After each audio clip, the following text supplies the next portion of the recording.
ಶ್ರೀ ಮಹಾಲಕ್ಷ್ಮಿ ಮಂದಿರ ಲೋಕಾರ್ಪಣೆ, ದಶಮಾನೋತ್ಸವ ಮತ್ತು 14ನೇ ವಾರ್ಷಿಕ ಜಾತ್ರಾ ಮಹೋತ್ಸವ ಅತಿ ವಿಜೃಂಭಣೆಯಿಂದ ನಡೆಯಿತು.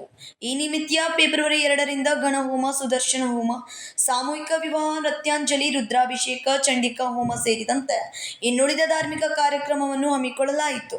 ಹುಕ್ಕೇರಿಯ ಹಿರೇಮಠದ ಶ್ರೀ ಚಂದ್ರಶೇಖರ ಶಿವಾಚಾರ್ಯ ಸ್ವಾಮೀಜಿಗಳ ನೇತೃತ್ವದಲ್ಲಿ ಧಾರ್ಮಿಕ ಕಾರ್ಯಕ್ರಮವನ್ನು ನಡೆಸಲಾಗುತ್ತದೆ.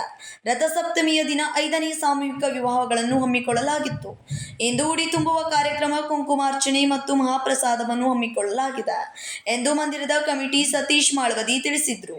ನಮ್ಮ ಹಿಂದೂ ಧರ್ಮದ ಪದ್ಧತಿಯಂದೇ ರಥಸಪ್ತಮಿಗೆ ಒಂದು ವಿಶೇಷವಾದ ಸ್ಥಾನಮಾನ ಇರುವುದರಿಂದ ನಾವು ಸಾಮೂಹಿಕ ವಿವಾಹವನ್ನ ಪ್ರತಿ ವರ್ಷವೂ ಇಟ್ಟುಕೊಂಡಿದ್ವಿ. ಈ ವರ್ಷ 5 ಸಾಮೂಹಿಕ ವಿವಾಹಗಳು ಎಲ್ಲ ಧಾರ್ಮಿಕ ಸ್ವಾಮೀಜಿಗಳ ನೇತೃತ್ವದಲ್ಲಿ ಹಾಗೂ ಚಂದ್ರಶೇಖರ ಶಿವಾಚಾರ್ಯ ಸ್ವಾಮೀಜಿಗಳ ನೇತೃತ್ವದಲ್ಲಿ ಅತಿ ವಿಜೃಂಭಣೆಯಿಂದ ಸಾಂಗವಾಗಿ ನಡೆಯಿತು. ಇವತ್ತಿನ ದಿವಸ ಲಲಿತಾ ಸುಮಾರು 400-500 ಮಾತೆಯರಿಂದ ಸುತ್ತಮುತ್ತಲಿನ ಬೆಳಗಾವಿ ಸಮಸ್ತ ಬೆಳಗಾವಿ ಭಕ್ತರಿಂದ ಇವತ್ತು ಸಾಮೂಹಿಕ ಲಲಿತಾ ಸಹಸ್ರನಾಮಾವಳಿ ಹಾಗೂ ಇನ್ನಿತರ ಧಾರ್ಮಿಕ ಕಾರ್ಯಕ್ರಮಗಳು ಸಾಂಗವಾಗಿ ನಡೀತಾ ಇದ್ದಾವೆ. ಈ ಒಂದು ಭಕ್ತಿಪೂರ್ವಕವಾಗಿ ಭಾವಪೂರ್ವಕವಾಗಿ ಈ ಒಂದು ಕಾರ್ಯಕ್ರಮದಲ್ಲಿ ಸಮಸ್ತ ಹಿಂದೂ ಬಾಂಧವರು ಹಾಗೂ ತಾಯಂದಿರರು ಈ ಒಂದು ಕಾರ್ಯಕ್ರಮದಲ್ಲಿ ಭಾಗಿಯಾಗಿದ್ದಾರೆ. ಇವತ್ತಿನ ದಿವಸ ಉಡಿ ತುಂಬುವ ಕಾರ್ಯಕ್ರಮ ಮತ್ತು ಕುಂಕುಮಾರ್ಚನೆ ಮತ್ತು ಲಲಿತಾ ಸಹಸ್ರನಾಮಾವಳಿ ಹಾಗೂ ಅನ್ನ ಪ್ರಸಾದದ ಸೇವೆ ಇವತ್ತು ನಾವು ಮಾಡ್ತಾ ಇದ್ದೀವಿ.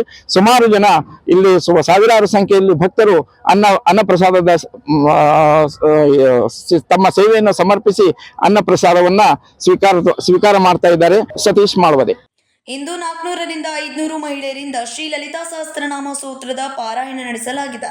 ಮಧ್ಯಾಹ್ನ ಪ್ರಸಾದ ವ್ಯವಸ್ಥೆಯನ್ನು ಮಾಡಲಾಗಿದ್ದು, ಬೆಳಗಾವಿಯ ಡಾಕ್ಟರ್ ಅಂಬೇಡ್ಕರ್ ನಗರ, ಶಾಹುನಗರ, ಸದಾಶಿವನಗರ, ಬಾಕ್ಸೆಟ್ ರೋಡ್, ಹನುಮಾನ್ ನಗರ, ಕುವೆಂಪು ನಗರ, ಸಹ್ಯಾದ್ರಿ ನಗರ ಸೇರಿದಂತೆ ಸುತ್ತಮುತ್ತಲಿನ ಸಾವಿರಾರು ಭಕ್ತರು ದಿವ್ಯ ದರ್ಶನ ಪಡೆದಿರುವುದಾಗಿ ಮಂದಿರದ ಕಮಿಟಿಯ ಸಾಗರ್ ವರ್ಪೆ ತಿಳಿಸಿದ್ರು. ಹಲವಾರು ಭಕ್ತರು ಈ ಧಾರ್ಮಿಕ ವಿಧಿಯಲ್ಲಿ ಭಾಗವಹಿಸಿದ್ರು. Vinod Kolkar, KMM Kannada news, Belagavi.